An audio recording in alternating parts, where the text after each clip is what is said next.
The Nectar of Devotion, The Complete Science of Bhakti Yoga, a summary study of Srila Rupa Goswami's Bhakti Rasamrita Sindhu by His Divine Grace A.C. Bhaktivedanta Swami Prabhupada, founder Acharya of the International Society for Krishna Consciousness.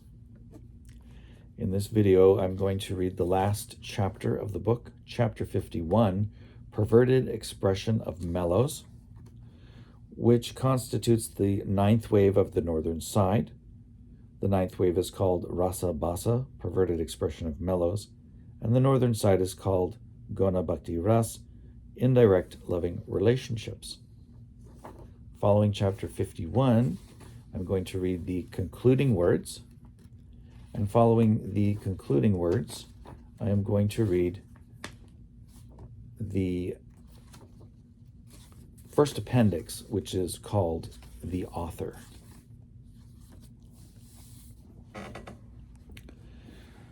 Rasa Basa, or incompatible mixtures of mellows, may be classified as Uparasa, false expression, Anurasa, imitation, and Aparasa, perverted or misrepresented mellows. There is the following statement by an impersonalist who had just seen Krishna. Quote, "When a person has passed completely from all contamination of material existence, he relishes a transcendental bliss of being established in trance. But as soon as I saw you, the original personality of Godhead, I experienced the same bliss." Unquote. This perverted reflection of mellows is called Shanta Uparasa, or a perverted reflection of mixed impersonalism and personalism. There is another statement as follows, quote, "Wherever I am glancing, I simply see your personality. Therefore I know that you are the uncontaminated Brahman effulgence, the supreme cause of all causes. I think that there is nothing but you in this cosmic manifestation." Unquote. This is another example of Uparasa, or a perverted reflection of impersonalism and personalism. When Madhu Mangal, an intimate friend of Krishna, was dancing before Krishna in a joking manner, no one was paying attention to him, and he jokingly said, quote, "My dear Lord, please be merciful upon me. I am praying for your mercy." Unquote. This is an example of Uparasa in fraternal affection and neutrality. Kamsa once addressed his sister Devaki as follows, quote, "My dear sister, having seen your dear son Krishna, I think that he is so strong that he can kill even wrestlers as strong as the mountains. So I will have no more anxieties about him, even if he is engaged in a terrible fight." Unquote. This is an instance of Uparasa in a perverted reflection of parental love. In the Lalita Madhava, Srila Rupa Goswami says, quote, "The wives of the Yajika Brahmins were all young girls, and they were attracted to Krishna in the same way as the gopis of Vrindavan. Out of their attraction, they distributed food to Krishna." Unquote. Here, the two devotional mellows are conjugal love and parental love, and the result is called Uparas in conjugal love. One of the friends of Srimati Radharani told her, quote, My dear friend Gandharvika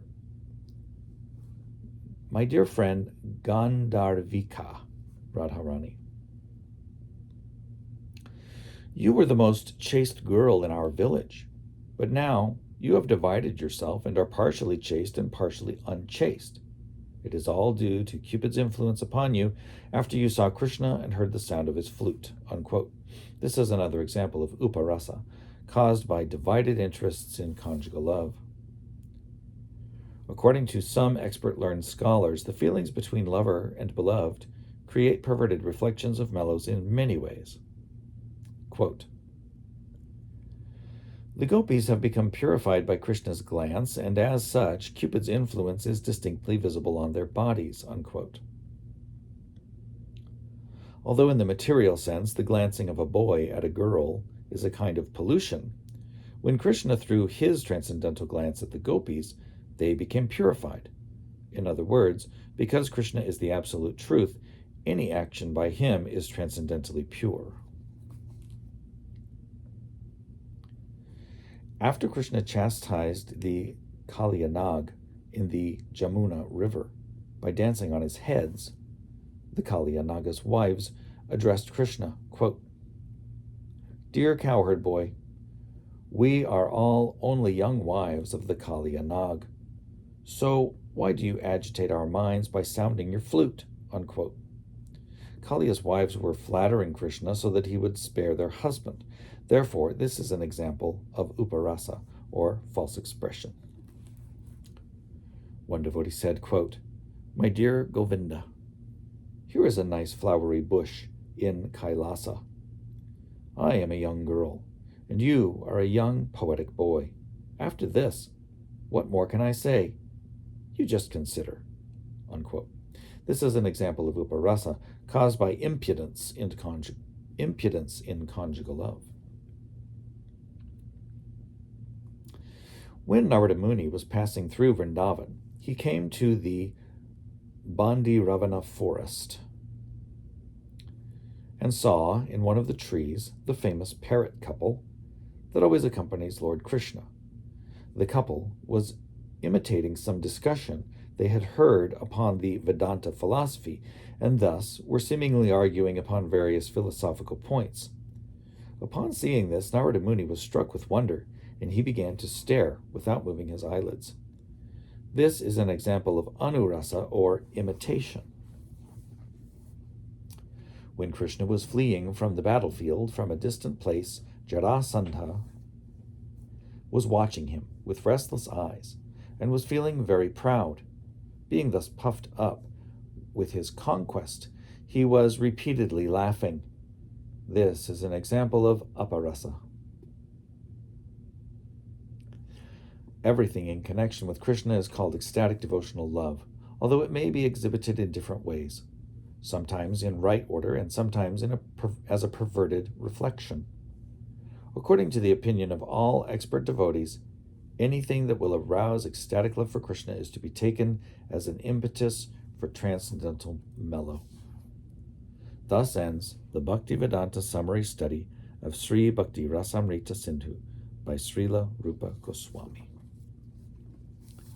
Concluding words. Srila Rupa Goswami concludes by saying that Bhakti Rasamrita Sindhu is very difficult for ordinary men to understand.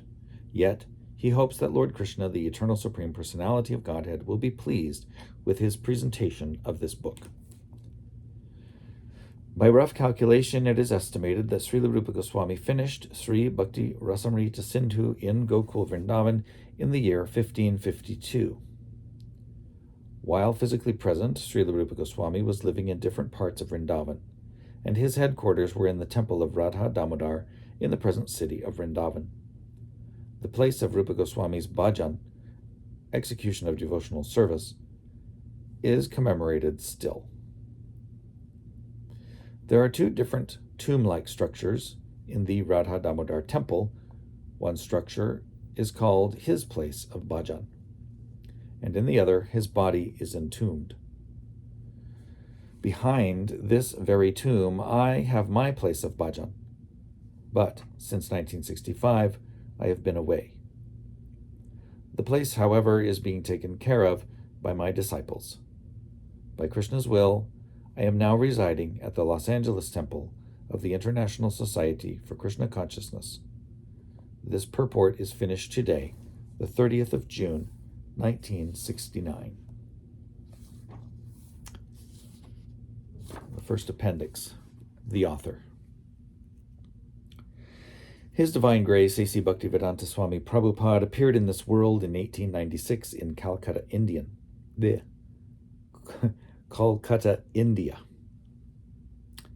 He first met his spiritual master, Srila Bhaktisiddhanta Saraswati Goswami, in Kolkata in 1922. Bhaktisiddhanta Saraswati, a prominent religious scholar and the founder of 64 Gaudiya Matas, Vedic institutes, liked this educated young man and convinced him to dedicate his life to teaching Vedic knowledge. Srila Prabhupada became his student and in 1933 his formally initiated disciple. At their first meeting in 1922, Srila Bhaktisiddhanta Saraswati requested Srila Prabhupada to broadcast Vedic knowledge in English. In the years that followed, Srila Prabhupada wrote a commentary on the Bhagavad Gita, assisted the Gaudiya Math in its work, and in 1944 started Back to Godhead, an English fortnightly magazine. Single-handedly, Srila Prabhupada edited it, typed the manuscripts, checked the galley proofs, and even distributed the individual copies. The magazine is now being continued by his followers. In 1950, Srila Prabhupada retired from married life, adopting the Vanaprastha retired order to devote more time to his studies and writing. He traveled to the holy city of Vrindavan, where he lived in humble circumstances in the historic temple of Radha Damodar. There he engaged for several years in deep study and writing. He accepted the renounced order of life, sannyas, in 1959. At Radha Damodar, Srila Prabhupada began work on his life's masterpiece, a multi-volume, commentated translation of the 18,000-verse Srimad Bhagavatam, Bhagavat Purana. He also wrote Easy Journey to Other Planets.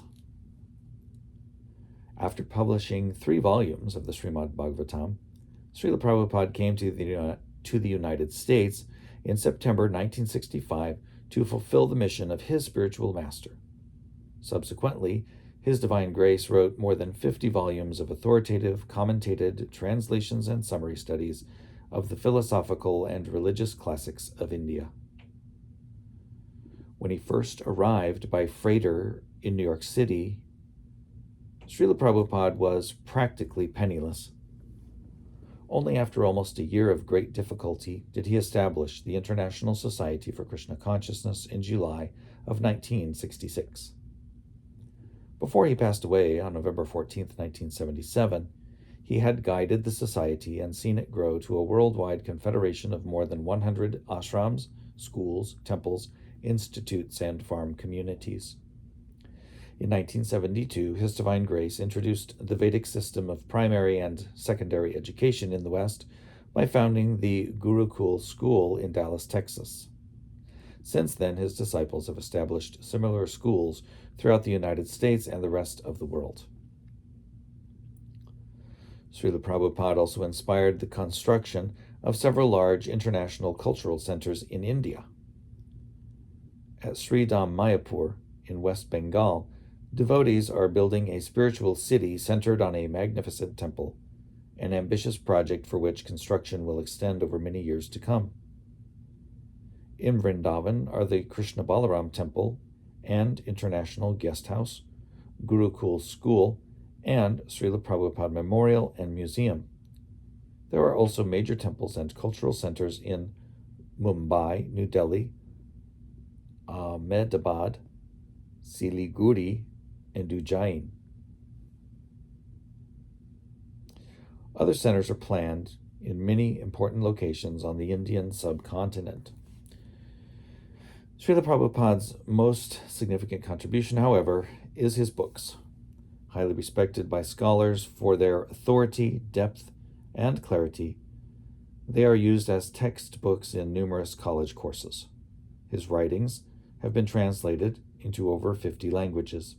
The Bhaktivedanta Book Trust, established in 1972 to publish the works of His Divine Grace, has thus become the world's largest publisher of books in the field of Indian religion and philosophy. In just 12 years, despite his advanced age, Srila Prabhupada circled the globe 14 times on lecture tours that took him to 6 continents. In spite of such a vigorous schedule, Srila Prabhupada continued to write prolifically. His writings constitute a veritable library of Vedic philosophy, religion, literature, and culture.